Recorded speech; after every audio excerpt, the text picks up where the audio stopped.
Khona-ke ubuzile la egroupini yethu ka-WhatsApp mayelana nokuphupha indlu. Kodwa-ke mlaleli, engizocela-ke ukwenza ukuthi ushaye u-subscribe ukuze ungaphuthelwa-ke enye ividiyo esazobuya nayo-ke sizochaza iphupho ngayo. Ukuphupha-ke indlu ephusheni imele-ke umndeni indlu. Kanti-ke uma uphupha indlu iwa, leyo ndlu uma ukuthi-ke iyawa ephusheni, kusho ukuthi-ke kukhona ozoshona emndenini. Uma ukuthi le ndlu oyiphuphayo intsha, kusho ukuthi-ke kukhona ozofika emndenini. Kungenzeka ukuthi-ke lo muntu ozofika kungaba-ke ingane encane, mhlambe-ke khona ozithwele ningazi-ke emndenini maduzane, uzonikhombisa-ke ingane encane. Noma kube ukuthi-ke kukhona ozoshadela emndenini wakho, kube ukuthi-ke sekungena umakoti ezoba yilunga-ke lomndeni elisha. Abanye-ke indlu-ke ephusheni imele-ke wena uqobo.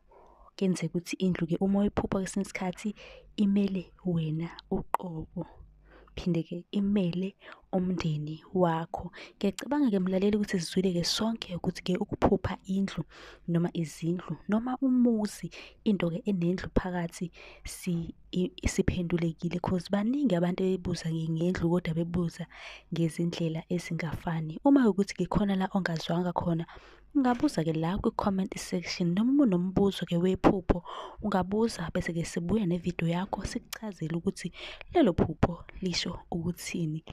Noma-ke usiwhatsaphe ku-WhatsApp wethu la esokufakela khona-ke esokuchazela kabanzi ngephupho nawe ozobe uzolibuza.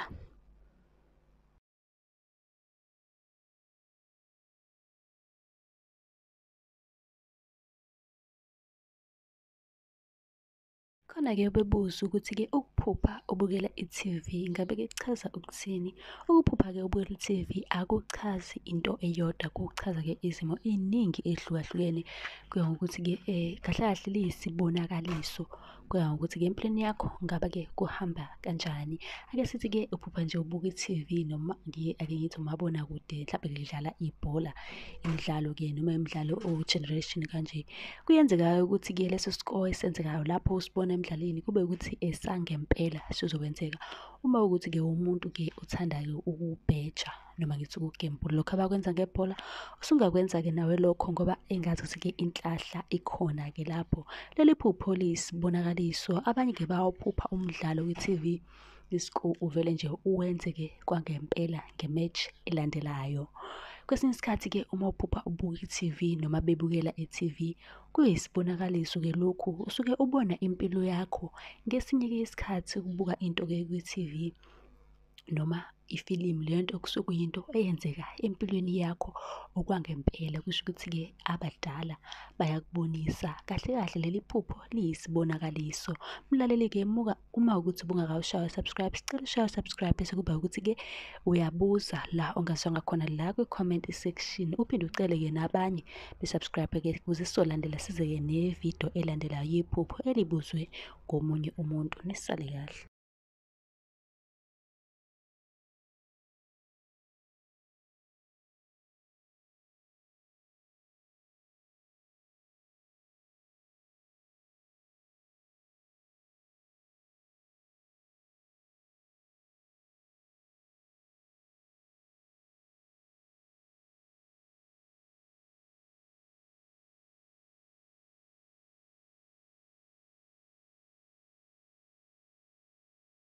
Namhlanje sikhuluma-ke ngamaphupho asho isichitho noma isinyama.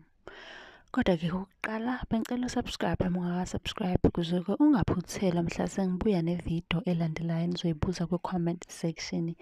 Uma-ke ushawe ngesichitho kusho ukuthi-ke kukhona osuke ekugadla ongakufiseli okuhle ngoba phela isichitho siyisinyama, noma nje ngithi sihambelana naso isinyama. Uma-ke ube nenhlahla-ke enamathonga kini akubhekile, uyakwazi-ke ukuphupha okukuvezelayo ukuthi kukhona umuntu okuhambela esinyelela ongafuni ukukubona uphumelela. Kanti-ke ukuphupha iphupho eliqondene naso isichitho akusiyo inhlahla kuphela ngoba phela-ke isichitho leso kuyenzeka sithunyelwe ngalo iphupho, njengoba-ke nedliso lithunyelwa njengephupho. Lana-ke siloba amaphupho ahlukahlukene, kodwa-ke incazelo yawo iyafana onke.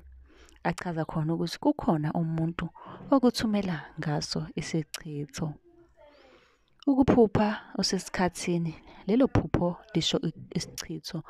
Baningi-ke abelokhu bebuze njalo ukuthi njengoba ngiphupha ngama-period, lokho kuchaza ukuthini? Lelo phupho kumele uwazi ukuthi nalo lisho isichitho. Ukuphupha ingcanga noma intsha ikhuluma isichitho leso. Ukuhamba nqunu yishwa uma ukuthi ngephesheni uziphuphe nje uhamba amaponapona ngesudi eselethele, lokho nje kuyibhadi elikhulu. Ukuphupha indlu yangasese, lokho kusho isichitho esibi kakhulu. Ukuphupha-ke ake sithi-ke uphupha udla izinaliti noma uziphalaza lezo zinaliti, lokho kusho ukuthi-ke kukhona umuntu onigadlayo kini ngomuthi onzima kakhulu. Ukuphupha izimpethu uzibona noma ziphuma ngomlomo, leli phupho lisho-ke isichitho esinzima kakhulu okumele-ke lo muntu osuke liphuphile alisukumele ngempela ngokuphazima kweso. Uma ukuthi-ke mlaleli unombuzo, ungabuza la ku-comment section, ngizobe sengibuya nevidiyo ngizokuchazela-ke nawe iphupho-ke olibuzile. Khona obuzile ukuthi ngabe kusho ukuthini ukuphupha igolide, noma ukuthi uphupha nje ngegolide uyalibona noma-ke kwenzakalani ngalo. Uma ukuthi-ke uphupha ngegolide, kumele imizwa yokubaluleka kwento esempilweni yakho, noma ngithi eyigugu empilweni yakho, imizwa-ke yokuceba noma-ke ukujabulela ukuba nento enokubaluleka ibe kuwe nje wedwa. For amathuba anokubaluleka atholakala-ke sonke isikhathi, ukuzizwa ulondekile ezingeni lakho lamandla, nokho inkululeko yokwenza umathanda. Igolide lingamela inhlahla enhle, ingcebo, ukwelapheka, ukukhanyisa, injabulo nempumelelo. Noma-ke igolide ephusheni lingamela imizwa yokuqinisekisa ngamandla athile. Okubi ukuthi-ke ukuphupha ngegolide kungamela imizwa yenkohlakalo, ukwenza ngokweqile noma umuntu onakele ngezinto eziningi. Kungakhombisa nemizwa yakho engeyinhle, njengokukhungatheka noma-ke umoya ngenjabulo yomunye umuntu, izitha ezinamandla alondekile. Ukuphupha-ke kube ukuthi-ke uyalithola leli golide ephusheni, kumele imizwa yokuthola into ebaluleke kakhulu kuwena noma ngithi empilweni yakho. Ukuphupha-ke ngokugqiba noma-ke ukucashisa igolide, kumele imizwa yokufuna ukucashisa into ebalulekile ngawe, ukungafuni abanye abantu bathole noma baphathe into wena ozwa sengathi ibalulekile kuwena. Ungafuni ukwabelana nabanye ngento ebalulekile. Mlaleli, usungabuza-ke la ku-comment section uma ukuthi khona la ongazwanga khona kahle, bese-ke ushaya usubscribe.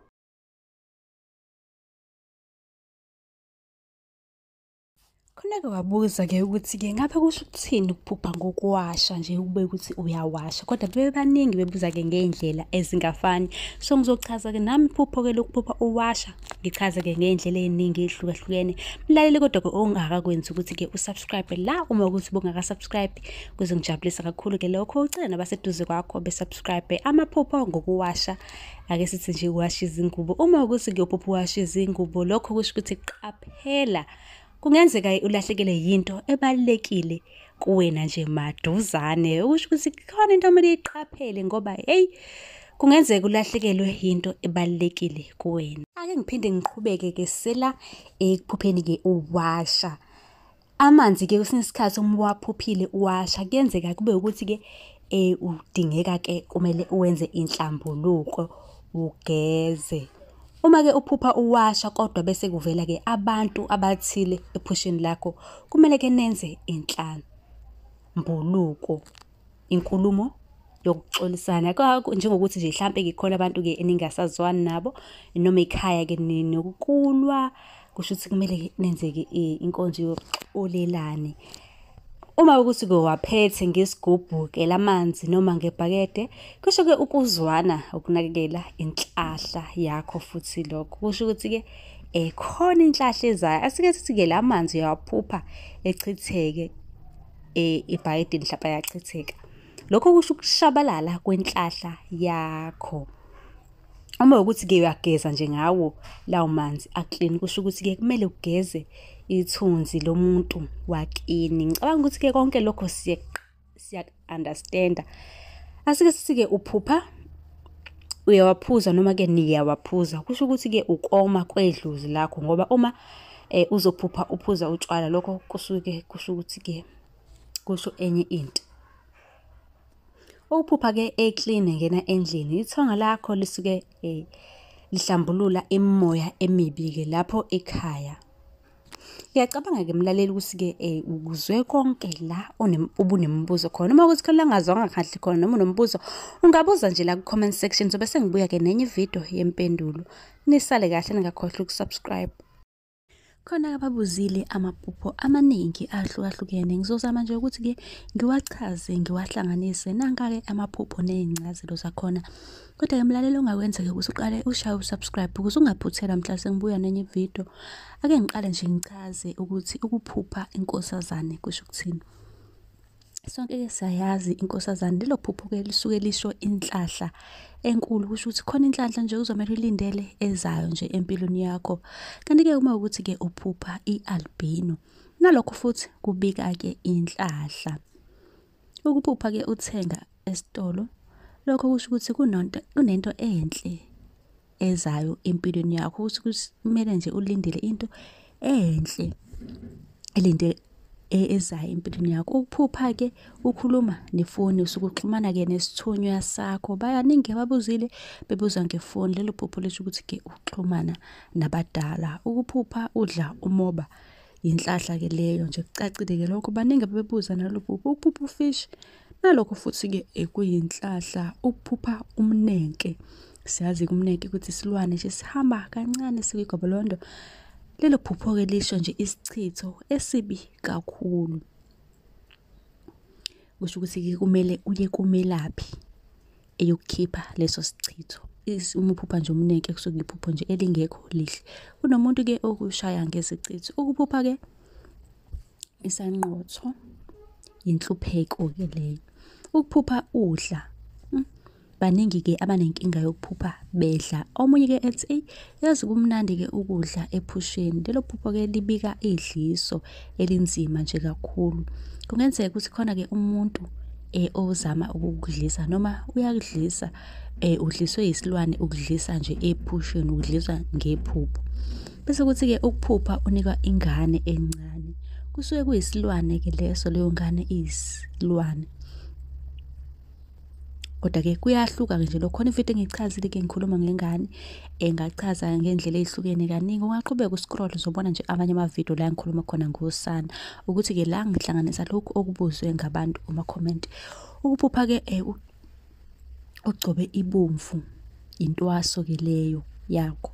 Ukuphupha inyoka eyelo, white and yellow, isithunywa sakomalume noma ngithi sakomama, sisuke-ke sikuvakashele. Ukuphupha-ke ubuhlalo obumhlophe, ubuhlalo obumhlophe bubika ukukhanya nenhlahla, ukuthi-ke khona inhlahla ezayo. Kanti-ke mlaleli ungakhohlwa phela ukushaya usubscribe ukuze ungaphuthela mhla sengibuya nenye ividiyo ngizochaza kabanzi.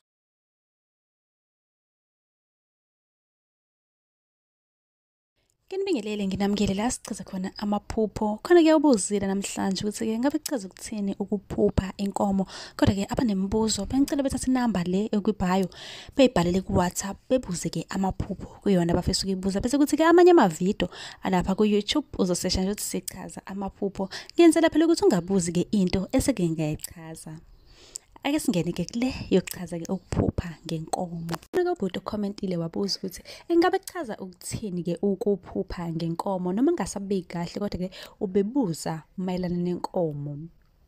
Uma uphupha ubona izinkomo noma amankonyane, incazelo-ke iya ngokuthi uyazilawula noma cha. Uma uzibona zisemadlelweni noma-ke uzelusa, kusho impumelelo nenhlanhla ekusaseni lakho. Uma uzihubha, kusho ukuthi-ke izitha zakho zikukhukhule ngomoya omubi futhi-ke zizokunqoba. Kuhlale-ke kushiwo ukuthi-ke uma uphupha inkomo emnyama, noko futhi-ke kusho ukuthi-ke kuzoba nezinkinga emsebenzini wakho noma ebudlelwaneni bakho. Ake sithi-ke le nkomo eyiphuphayo iphupha nje iyakujaha, ifuna ukukususa endleleni. Lelo phupho-ke lichaza ukuthi-ke qaphela, khona-ke into ezomele iqaphele, khona-ke okuthile okungase kukwenzeke. Kungenzeka-ke ukuthi-ke khona-ke umuntu ozama-ke ukuthatha okuthile kuwena, noma khona umuntu-ke onenkinga nawe, kuzomele nje uqaphele. Ilokho-ke engakusho. Ake sithi-ke le nkomo uyayiphupha kodwa-ke ifile ephusheni. Uma-ke uphupha inkomo efile, kuwuphawu lokuthi-ke udinga ukuthatha izinyathelo ezithe xaxa mayelana nemigomo nekusasa lakho. Kusho ukuthi ikusasa lakho kumele uthi-ke ukulinaka, ungabe usuba budedengu kakhulu. Uma ukuthi ngumuntu-ke othanda ukujayiva, uyaphuza, wenza izinto ezingalungile, kuzomele-ke uqaphele, uthathe-ke izinyathelo ezinhle ngekusasa lakho, ngoba hhayi engathi-ke khona umonakalo ongase wenzeke. Inkomo-ke efile imele-ke imigomo, amaphupho-ke nezifiso zakho. Izenzo-ke okufanele-ke uzenze zivame ukumelelwa-ke izona-ke iwona-ke inkomo le efile. Kungenzeka futhi leyo nkomo yafa ngoba phela akaze wenze lutho. Kodwa ngamlaleli, uma ukuthi-ke unombuzo, ngicela ubuze la ku-comment, noma uthathe inamba lapho ku-bio la azosibhayela khona, noma uye ku-YouTube ufike ukuthi nje sichaza amaphupho. Uzothola wonke amavidiyo lapho amaphupho siwachaza. Nisale kahle. Ake nginamukele balaleli emakhaya la ekhaya lethu la esichaza khona amaphupho njalo. Uma ukuthi-ke uyadinga-ke ukubona namanye amavidiyo, ngicela nje uye ku-YouTube ufike ubhale ukuthi sichaza amaphupho. La uzothola khona-ke inqwaba yamavidiyo sichaza amaphupho. Ungakhohlwa-ke nokushaya usubscribe khona. Kanti-ke namhlanje sizophendula le yamanzi. Khona ubuzile ukuthi ingabe ekuphupha amanzi kuchaza ukuthini. Uma-ke uphuza amanzi, lokho kuyinhlahla futhi kuyinhlahla enhle kakhulu. Uma nje ingilazi igcwele futhi amanzi ehlanzekile. Uyangizwa-ke lapho ngithe ehlanzekile. Uma amanzi-ke enodaka noma-ke ingilazi ingcolile, noma ngithi-ke amanzi lawo angcolile, noma sithi-ke ingilazi leyo nje ifile, ayikho-ke esimeni-ke esihle. Kusho ukuthi-ke kunomuntu osondelene nawe noma umuntu nje omjwayele odinga usizo, uzocela usizo kuwena, lowo muntu uxakekile. Kanti-ke uma uphupha amanzi ahlanzekile, phakathi kuwo kukhona-ke inhlanzi kanye nenyoka, lokho-ke kusho ukuthi izinto zakho ziyakhanya noma zimhlophe futhi. Kanti-ke ukuphupha amanzi angcolile futhi-ke ayizikhukhula, kusuke kukhomba ukukhulelwa lokho okungaba kuwena noma-ke kumuntu wesifazane, noma okungaba komunye umuntu osondelene nawe. Kungenzeka ukuthi-ke umuntu osemndenini noma-ke umngani wakho, abantu nje osondelene nabo impela nje kakhulu. Kepha-ke uma-ke ehlanzekile, asuke ebika ukuthi-ke ukusuka kwebhadi ebelikusingathile noma-ke ubungozi obebuzokwenzeka kuwena. Ngiyayizwa leyo nto. Kanti-ke mlaleli, nawe uma kuthi khona iphupho onesifiso ukuthi kuchazele kuyo, ungathatha inamba lapha kwi-bio ngibhalile, usibhalele nje ku-WhatsApp. So bese sibuya-ke nephupho sizokuchazela lona ngevidiyo yakho. Na-YouTube uphuthume uzofica inqwaba yamavidiyo, ungaze phela ubuze into esesichazile ku-YouTube. Nisale kahle. Khona babuzile la kuma-comment, ngizobe sengizophendula bona-ke la. Ukuphupha usemgodini, lokho kuchaza ukuthi impilo yakho isebumnyameni. Kanti-ke ukuphupha usodakeni kuchaza ukuthi impilo yakho isazoba nzima kakhulu. Ukuphupha-ke umlilo, ulaka lwabaphansi. Ukuphupha uwasha kudingeka inhlambuluko noma khona imfihlo ekhona uzoyizwa-ke. Ukuphupha ukhulelwe yinkulumo-ke leyo, kufanele-ke uhlambuluke wenze uxolo nongezwani nabo. Ukuphupha-ke uphuma emanzini, kukhona-ke okubalulekile empilweni yakho okuzokulahlekela. Ukuphupha-ke udlala ibhola, kuchaza ukuthi imimoya yakho ayihlangene kahle. Ukuphupha-ke udla ama-fruit, yisisu-ke leso, noma kukhona okhulelwe-ke osondelene naye. Ukuphupha-ke bekudubula kuchaza ukuthi kukhona okugadla ngemithi emibi. Ukuphupha bekugadla, bekugunda izinwele, kuchaza ukuthi-ke ukwehla kwamandla akho. Ukuphupha isinkwa esi-brown, abadala badinga-ke uba yenzele-ke isinkwa noma ngenze itiye. Ukuphupha isinkwa esimhlophe, abadala bafuna ubenzele itiye. Uma si-brown badinga ukuthi bagayele-ke utshwala ekhaya. Ukuphupha-ke amakaka, izibungu, ithoyilethi. Iphupho-ke leli lichaza ukuthi bayakugadla ngezichitho. Kuzomele-ke uqaphele futhi ulisukumele ngoba liyingozi. Ukuphathwa-ke ikhanda elingapheli njalo, abadala-ke basuke befuna ubanake. Ukuhanjwa izinto ebusweni, nalokho-ke nakho kusho-ke isichitho uma ukuthi nje ulokhu uhanjwa izinto nje ongazazi ebusweni. Ukuphupha-ke izimvu, lokho kusho ukuthi-ke inhlanhla ezayo iza kuwena ngqo. Ukuphupha-ke ulotsholwa, kusho ukuthi-ke khona inhlanhla ezayo. Ukuphupha-ke izikhwama, kusho ukuthi-ke kwamele usebenze ngesikhwama ukulapha abantu. Ukuphupha-ke amavovo, uvova utshwala. Lokho kusho ukuthi-ke abadala badinga ukuthi-ke ubagayele-ke emsamo. Ukuphupha amakhandlela, kusho ukuthi-ke unesithunywa siyakukhanyisela. Ukuphupha-ke ubanjwa inkunzi, kusho ukuthi-ke ukuthwetshulwa-ke kwezinhlahla zakho lokho. Ukuphupha-ke uluka icansi, kusho ukuthi-ke uzohlangana nabantu abasha empilweni yakho. Ukuphupha-ke izingubo zokulala ezintsha, kube isifo-ke leso esizonehlela ekhaya. Ukuphupha-ke amanxiwa, noma-ke usenxebeni, kusho ukuthi-ke izidalwa zakini azikho ekhaya, zifuna-ke ukungeniswa. Ukuphupha-ke ulusa izinkomo, kusho ukuthi-ke khona inhlahla enkulu ezayo. Ukuphupha-ke uhamba nqunu, kusho ukuthi-ke uzolahlekelwa imali noma-ke okubalulekile. Ukuphupha umuntu sewashona athi-ke uyasebenza, kusho ukuthi-ke kwathwala ngaye besebenzisa ngendlela emithi. Ukuphupha-ke umuntu owashona ekubiza, lokho kusho ukuthi-ke khona-ke ongakwenzi kahle amalanga akho konke lo muntu uyakubona. Ukuphupha-ke ubona-ke i-TV noma ubukelela ifilimu, kusho ukuthi-ke unesiphiwo sokubonisa khona okumele ukwenze. Ukuphupha-ke amahiya ezangoma, lokho kusho ubizo. Ukuphupha izinja zilwa, kusho ukuthi umsamo wakho awukho muhle. Ukuphupha-ke umfula oyimpophoma, kubika ubizo lentwaso. Ukuphupha-ke waliwa uze-ke uphatheke kabi, lokho kusho ukuthi-ke umuntu wakho akathembekile kuwena. Ukuphupha-ke uthwele umthwalo omkhulu, lokho kusho ukuthi-ke kunobunzima ozohlangabezana nabo empilweni yakho. Ukuphupha-ke inkanyezi igijima, kusho-ke inhlahla esheshayo izoza nje ngqo kuwena. Ukuphupha-ke ithunga lenkosazane, ukuba-ke nesithunywa lokho. Ukuphupha inkanyamba, kusho-ke ukungenwa ithonga elinamandla. Ukuphupha-ke ihashi elindizayo, lokho kusho ukuthi isithunywa sakho esinamandla. Ukuphupha ukhelela amanzi emfuleni, kusho ukuthi-ke kunenhlahla enkulu ezayo kuwena. Usungabuza-ke naye umlaleli la ku-comment la ongazwanga khona iphupho.